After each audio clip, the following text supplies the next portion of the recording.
It's that time again. Time to welcome you to the latest episode of The Global in the Granite State, a program of the World Affairs Council of New Hampshire. Thank you so much for taking the time to tune in and get informed. As you may or may not already know, my name is Tim Horgan, and I am your guide for this monthly discussion program on key global issues, as well as the Executive Director of the World Affairs Council of New Hampshire.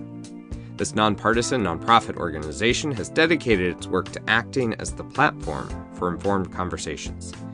In this time where the world is changing at a rapid pace, new crises seem to pop up daily, and the internet is rife with dubious information sources, we aim to be your go-to source for deep dives into what is really going on here. Thank you for being a part of this amazing global network, and a special thank you to all of you who are our members and donors who have shown the value you find in what we do. Most specifically, thank you to our series sponsor, McLean Middleton. Your ongoing support provides us the opportunity to continue bringing this program to audiences near and far. McLean Middleton is one of New England's premier full-service law firms with over 115 attorneys throughout offices in New Hampshire and Massachusetts. McLean Middleton's attorneys have been providing trusted legal services to businesses throughout the region for over 100 years. Learn more at mclean.com. Now, join me as we dive deep into the ongoing struggle between authoritarianism and democracy around the world.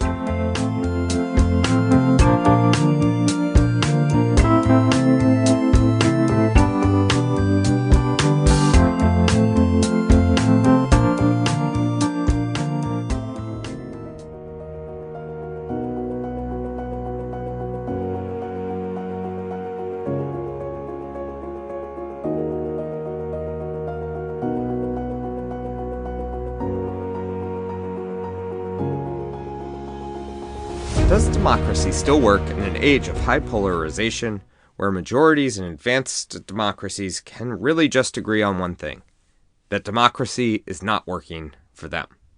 In survey after survey, people express a belief that democracy is a good form of government, but far fewer believe that it is being practiced well.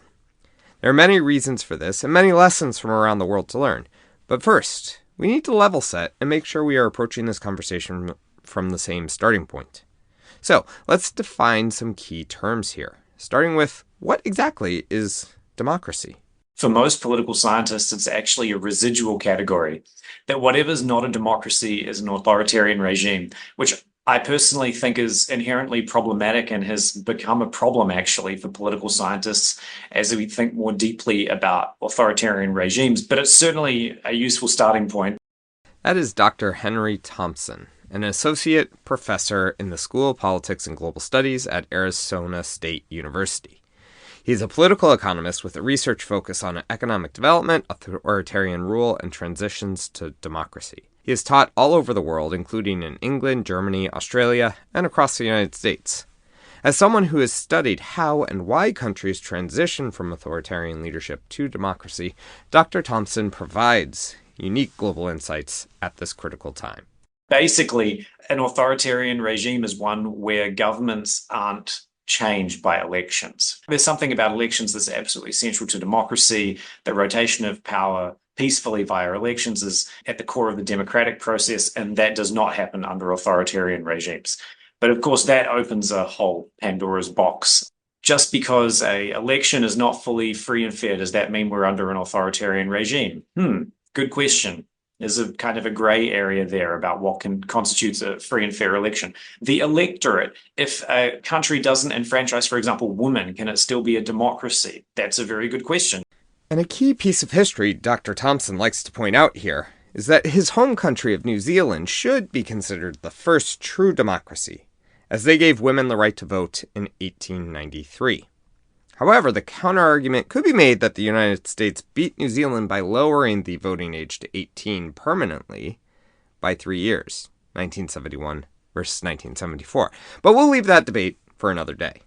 If voting access in certain parts of the country is not as good as in others, does that make it an authoritarian regime? I think that all of these things are open to contestation, but there's something about the centrality of elections that where we don't have the government being transferred by free and fair elections, then we can talk about an authoritarian regime. However, in common thinking, there is much more to democracy than the holding of free and fair elections. In a much more maximal understanding to defining democracy, many believe it describes a state of government that respects civil rights, has strong institutions, and derives its power from the consent of the people. This still leaves a lot up for interpretation, nuance, and variation, leading to many of the debates on the state of democracy that we see today. So, for example, we associate democracies with the sorts of individual rights that are in the US First Amendment, right? The right to assembly, right to association, right to free speech.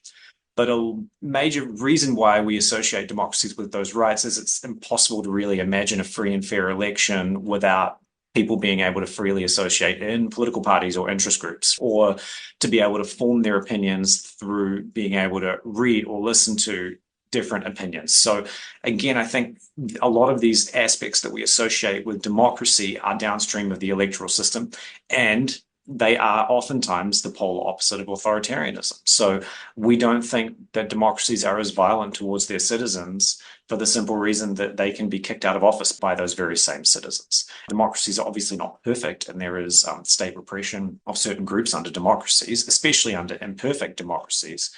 There's just less of it than under authoritarian regimes, and a lot of that is driven by the incentives for remaining in power among elites who, at the end of the day, under a democracy, have to care about a much broader group of people than they do under a dictatorship, where they might be able to keep power simply by keeping the military on side, for example, or keeping a small group of religious elites on side in the case of Iran, or keeping a small group of very repressive party elites on side in the case of the Communist Party in China.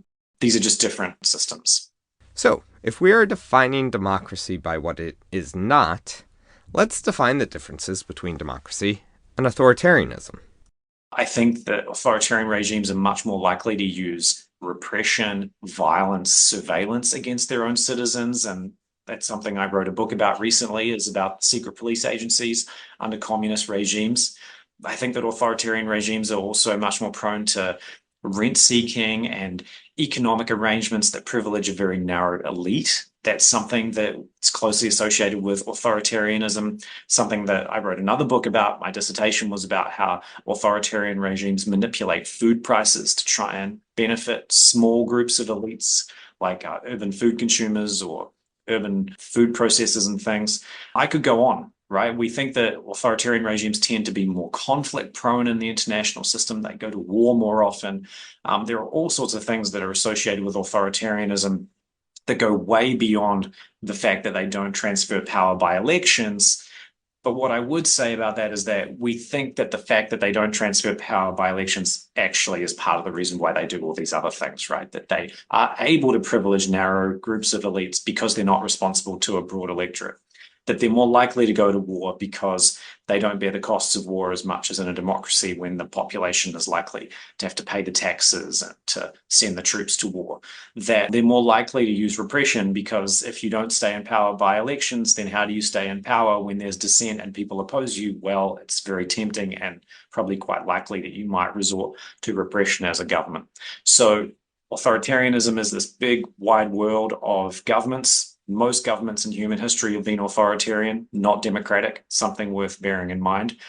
They all have in common that they don't transfer power by elections, but beyond that point, it's a big, wide, wacky world of regimes for sure. Across the world, from Hungary to India to South Korea and the United States, as well as many other places, there seems to be a growing trend of democratic backsliding, which has many worried about the state of democracy around the world. Freedom House has recorded 19 straight years of democratic decline around the world, according to their metrics. The International Institute for Democracy and Electoral Assistance has found credible evidence of democratic decline for the past 8 years. However, not everyone is in agreement that the data indicates this is an area of major concern, with some simply thinking we need to keep an eye on it. Much of this debate centers around different indicators and thresholds, as well as definitions of democracy. For example, if we broadly define democracies based only on free and fair elections, can you even say democracy is in decline until they miss an election? Or can you look at broader trends to make this distinction? What makes this increasingly difficult to define is the fact that many leaders with authoritarian tendencies or desires are not leading outright coups. They are, rather, slowly eroding democratic norms and guardrails as they consolidate executive power.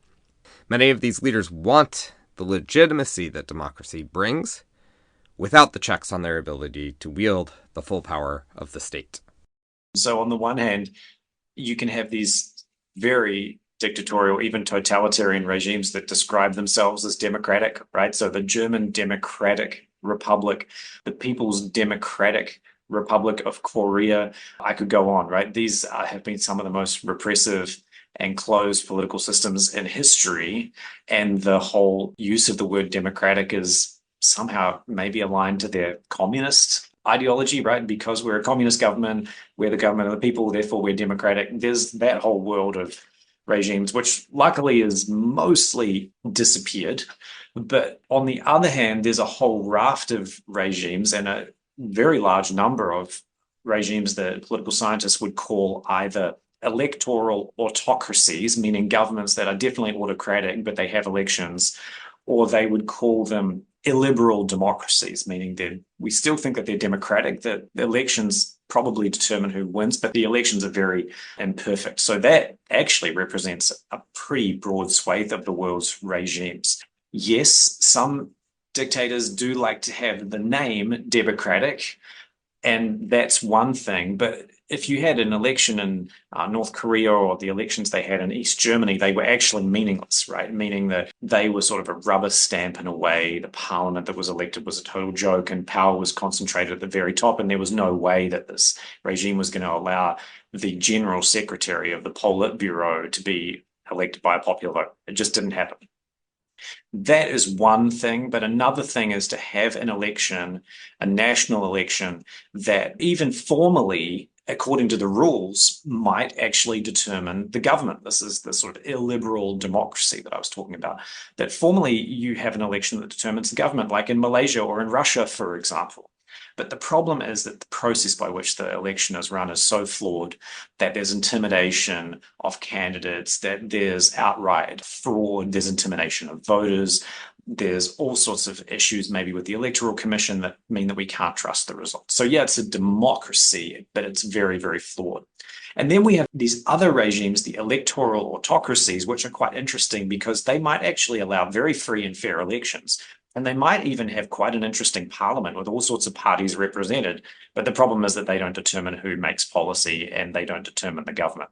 And that was actually a very common form of government historically. If you go back to the 19th century in Europe, for example, in Germany and Austria and many countries like this, they had parliaments, and they had relatively free and fair elections. It's just that the parliament was sort of a purely advisory body, that the parliament had some limited powers to dispute certain types of laws. Maybe they needed a majority for certain types of laws in the parliament, but actually the cabinet and the governing ministers were determined by the king or by the emperor or whatever, right? So there's those sorts of regimes historically were relatively common, and I think they are still relatively common today, where you have a parliament and it may even be elected by relatively free and fair elections, but those elections, they don't really determine who holds power.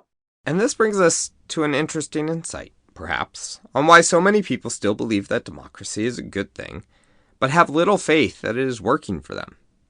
If we are seeing more and more countries moving away from free and fair elections, where heads of state are consolidating power, and the policy feedback loop is breaking down, where elected officials are rewarded by voters for good policies and punished at the ballot box for bad ones, then it would make sense that faith in the system is dropping, despite retaining the trappings of full democracies.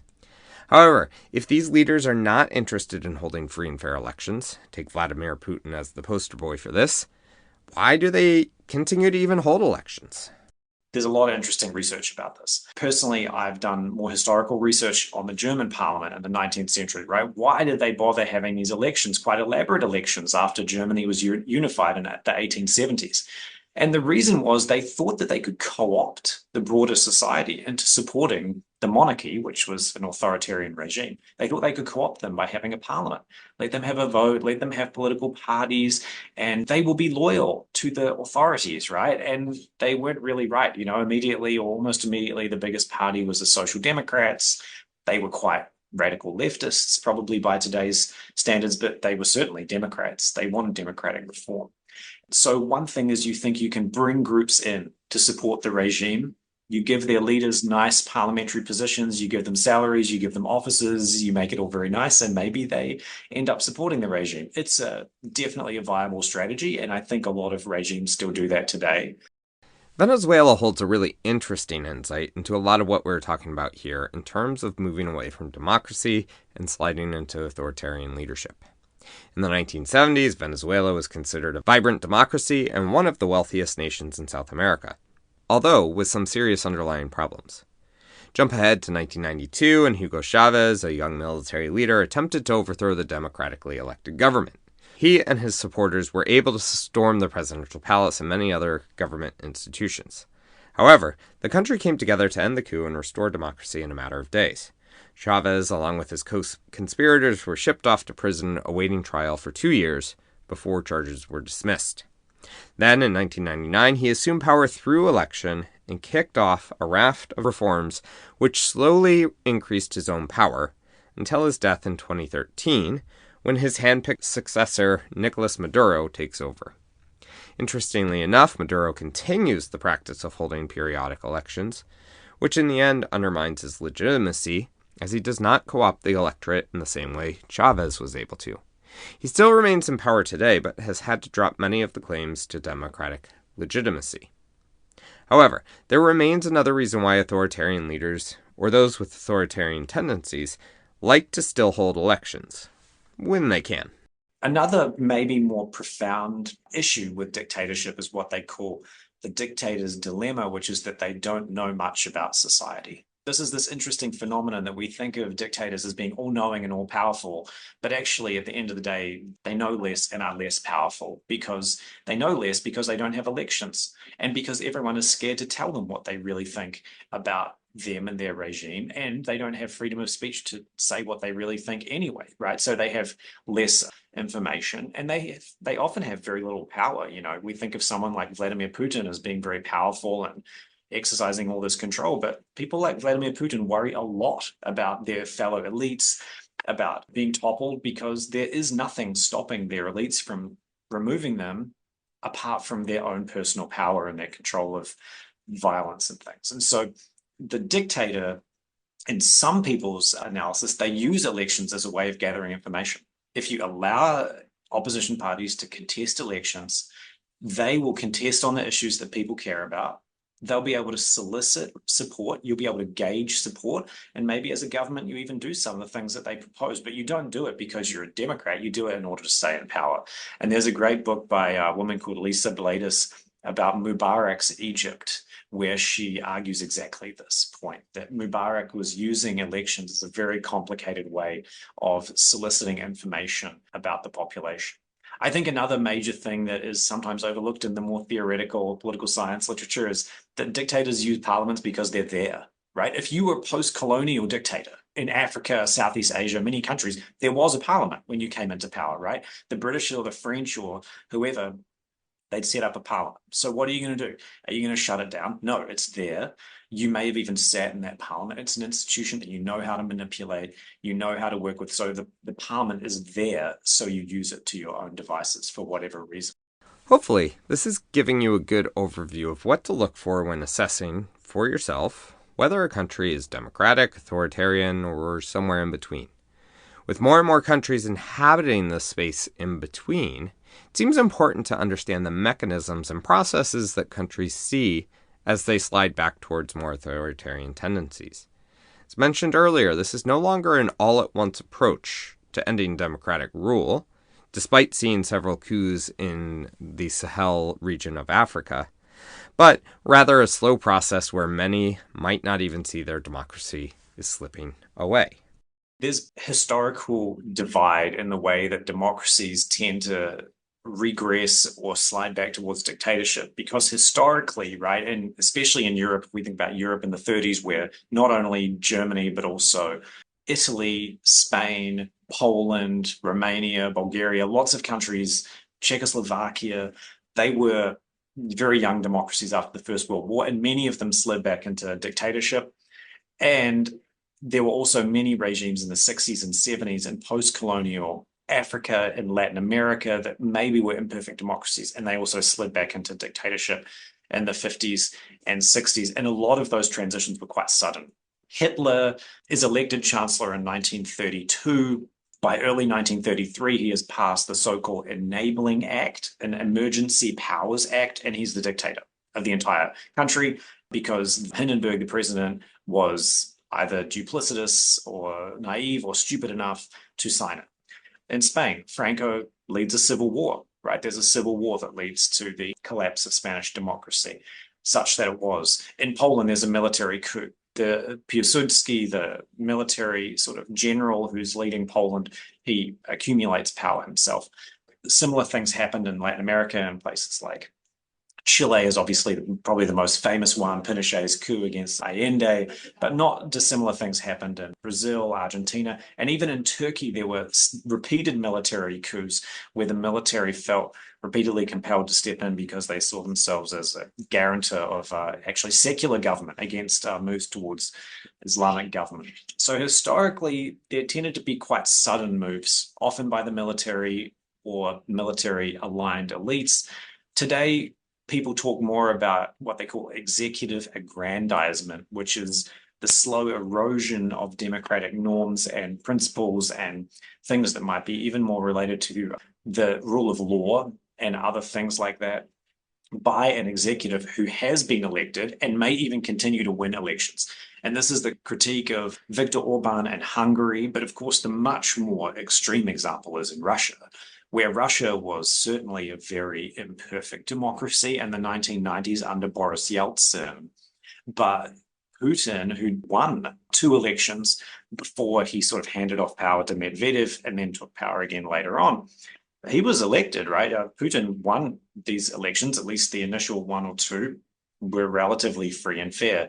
But after that, he started to systematically create a structure in which he and his favored economic and security elites would exert ever more control over the political system, to the extent that Russia is certainly not a democracy today because the elections are totally rigged. And any opponents, even journalists who are trying to report on the happenings in the Russian government, are liable to be arrested, murdered. This is absolutely not a democracy. And it's that slow erosion that might take 3, 5, 10 years that people see as being the more prominent form of democratic decay today. And of course, it's especially insidious because it happens slowly, incrementally. One doesn't know in the moment whether we're really seeing democratic backsliding or just a sort of challenging of norms. It fascinates me that what some people see as the clear accumulation of executive power and the sidelining of institutions and the balance of power, others simply state as the normal execution of executive power.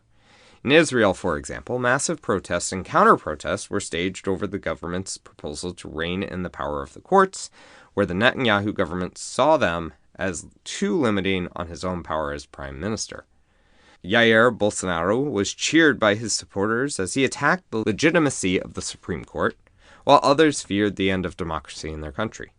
As Viktor Orban took power in Hungary, his moves to dismantle public media and then gain control over universities has allowed him to remain in power for 4 consecutive terms, keeping over a 2/3 majority in parliament for his party. So what is the literature telling us about the state of democracy, and what level of concern we should have for the future? There are legitimate concerns about democratic backsliding around the world. And what I mentioned about this mechanism of backsliding happening iteratively, right, with lots of small changes through time, I think that there's reason to be vigilant about moves away from democracy.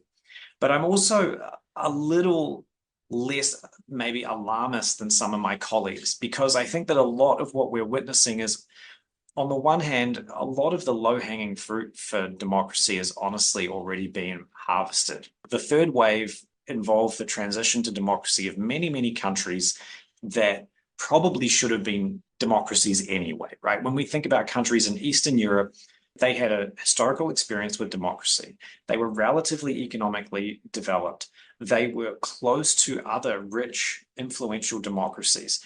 Why were they still dictatorships? Because of the influence of Soviet Union, because of the internal coherence of their communist parties. Once those things eroded, it was natural that those countries would flip towards the democratic side. We could even say similar things about Southern Europe, that these military dictatorships were anachronistic, that they simply didn't fit. And we could even say the same thing about certain things in Latin America and maybe even in East Asia, right? If you consider a country like South Korea or Taiwan, these are countries that transitioned to democracy in the 1990s from military dictatorship.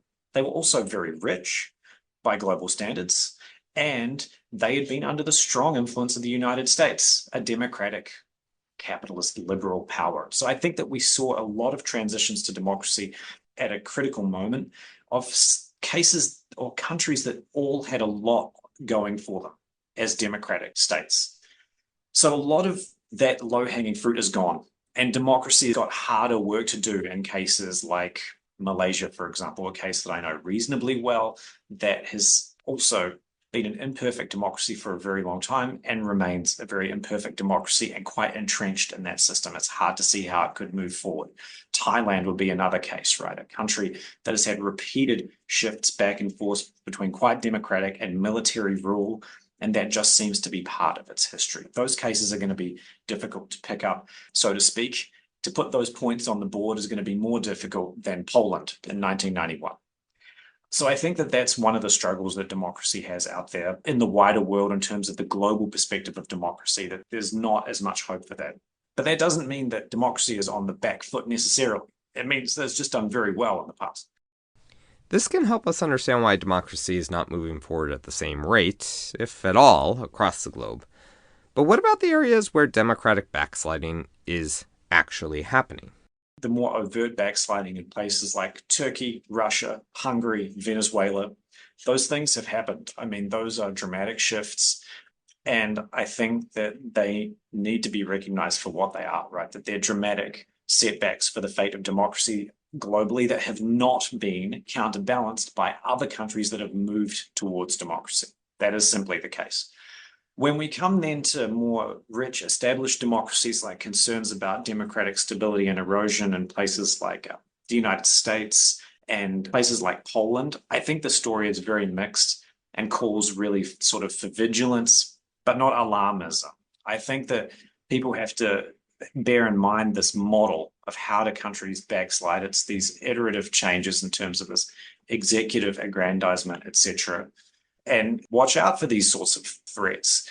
But at the same time, I would say that in a country like the United States, where it's been a democracy for hundreds of years, it's a written constitution, it's very wealthy, right? It's very unlikely that wealthy countries transition to dictatorship in general. It's a country with a massively decentralized federal system of government where the checks and balances are legion to prevent anyone active from having too much power. I think that that is a relatively difficult place to have any transition away from democracy, more than the sort of marginal shifts that some people are detecting at this point.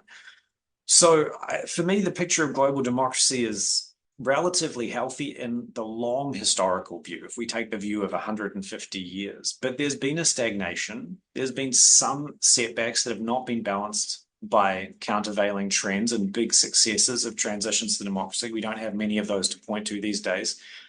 And then there are these growing concerns about transitions or potential moves away from democracy in large Western, wealthy, industrialized countries that I think should be treated seriously, but always with some skepticism. As countries respond to these slower processes of backsliding, it remains important for them to stay level-headed and focused on the important issues facing their democracy.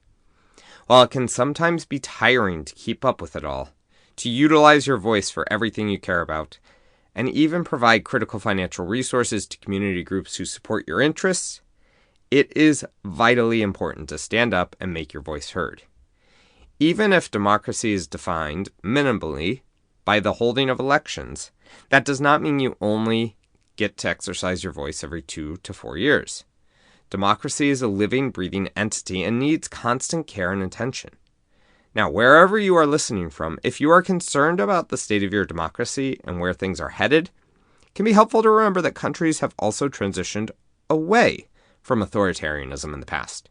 In fact, all democracies at one point were under authoritarian rule. Therefore, there are plenty of lessons we can all learn that can help turn back the tide of democratic backsliding.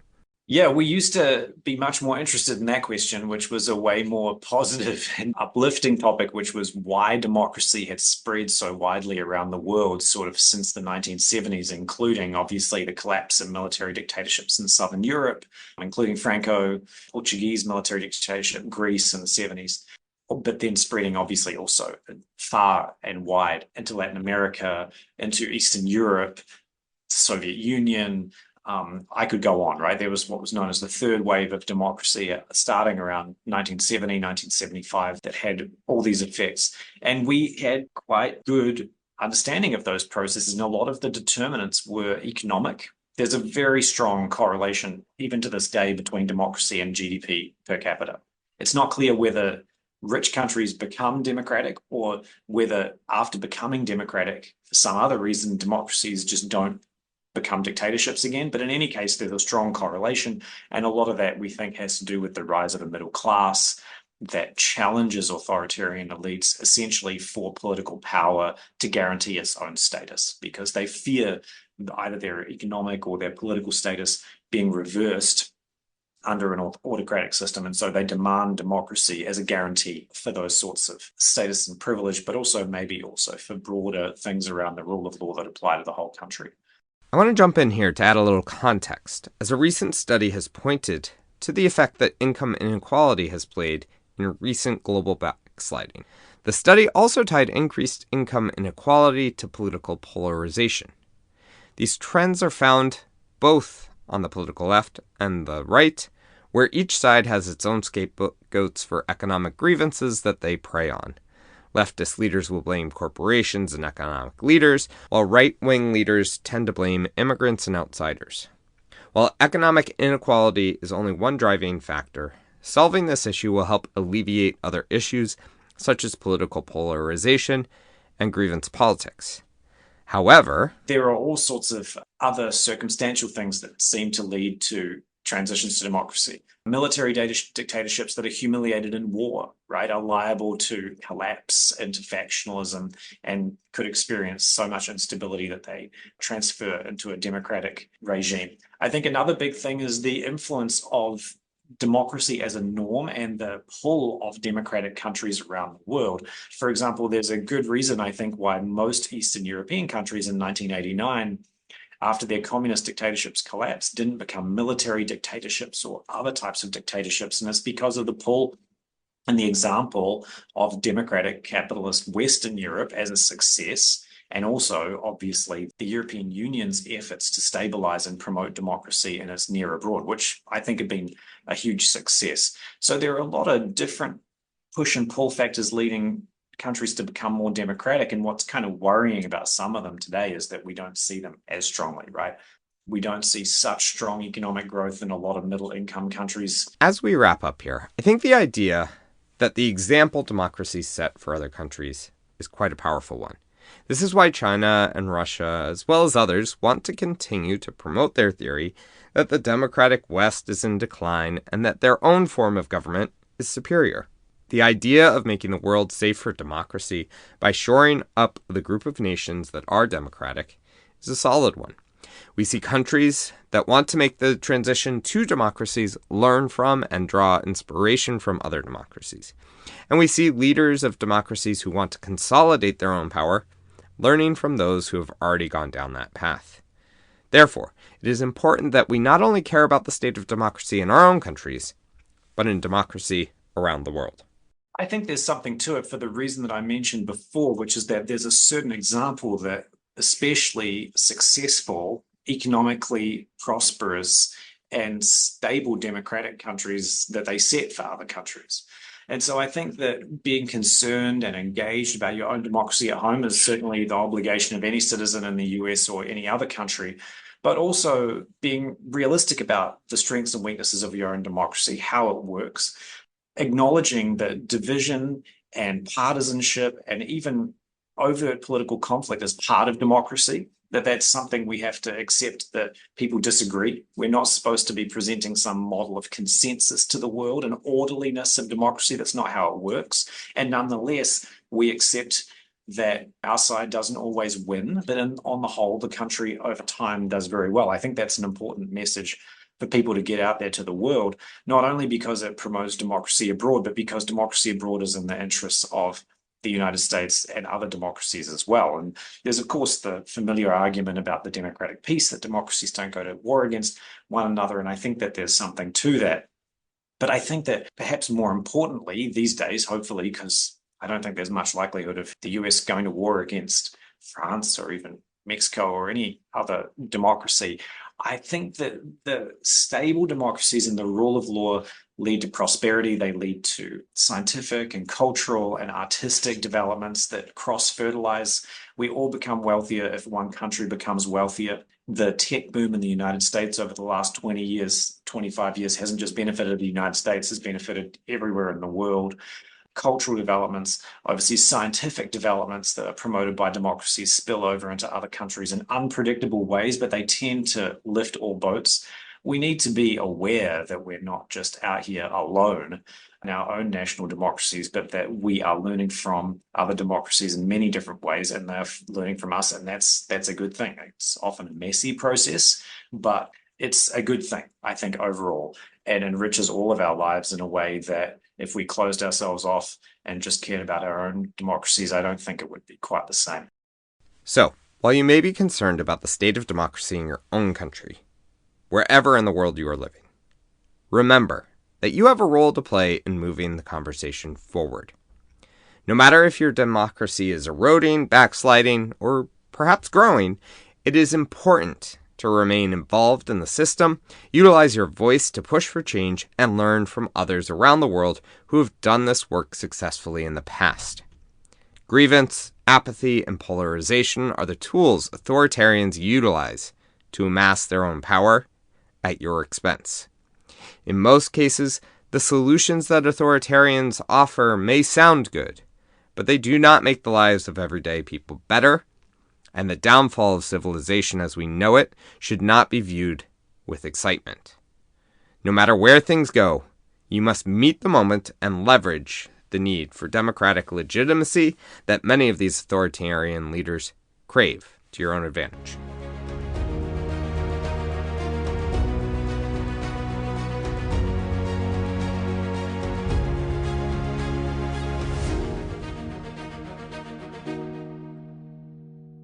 Thank you for listening to this episode of The Global in the Granite State, a program of the World Affairs Council of New Hampshire.